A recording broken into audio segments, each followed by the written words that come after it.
അങ്ങനെ മലയാള സിനിമാ പ്രേമികളുടെ കാത്തിരിപ്പിന് വിരാമമിട്ട് രണ്ടാം ഊഴം വെള്ളിത്തിരയിലേക്ക് എത്തുന്നു. MD വാസുദേവൻ നായരുടെ രണ്ടാം ഊഴം സിനിമയാക്കാൻ നേരത്തെ ആലോചനകൾ ഉണ്ടായിരുന്നെങ്കിലും പല തവണയും ഈ പ്രോജക്റ്റ് മുടങ്ങിപ്പോവുകയായിരുന്നു. ഒടുവിൽ ചിത്രം സിനിമയാക്കുമ്പോൾ ഇന്ത്യൻ സിനിമ ഇതുവരെ കണ്ടതിൽ വെച്ച് ഏറ്റവും കൂടുതൽ മുതൽ മുടക്കുള്ള ചിത്രമായിട്ടാണ് രണ്ടാം ഊഴം എത്തുന്നത്.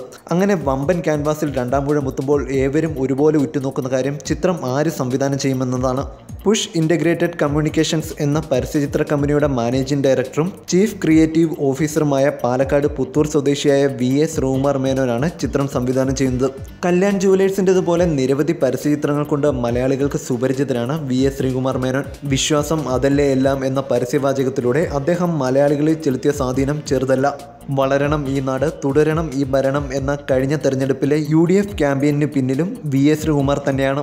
AVT premium, Kerala can, prime meridian, Meriboy ice cream, Aster pharmacy തുടങ്ങി മലയാളികളുടെ മനസ്സിൽ ഇടം നേടിയ നിരവധി പരസ്യചിത്രങ്ങൾക്ക് പിന്നിൽ പ്രവർത്തിച്ചതും V ശ്രീകുമാർ മേനോൻ തന്നെ. MDയുടെ തിരക്കഥയിൽ 600 കോടി ബഡ്ജറ്റിൽ ഒരുങ്ങുന്ന മോഹൻലാലിനും പുറമെ അന്യഭാഷകളിലെയും പ്രഗത്ഭർ അണിനിരക്കുന്ന രണ്ടാം ഊഴം VA ശ്രീകുമാറിന്റെ കയ്യിൽ ഭദ്രമെന്ന് കരുതാം. You're watching me and you're watching me on metromatney.com. On metromatney.com. Metromatney.com. Metromatney.com. Subscribe for more videos.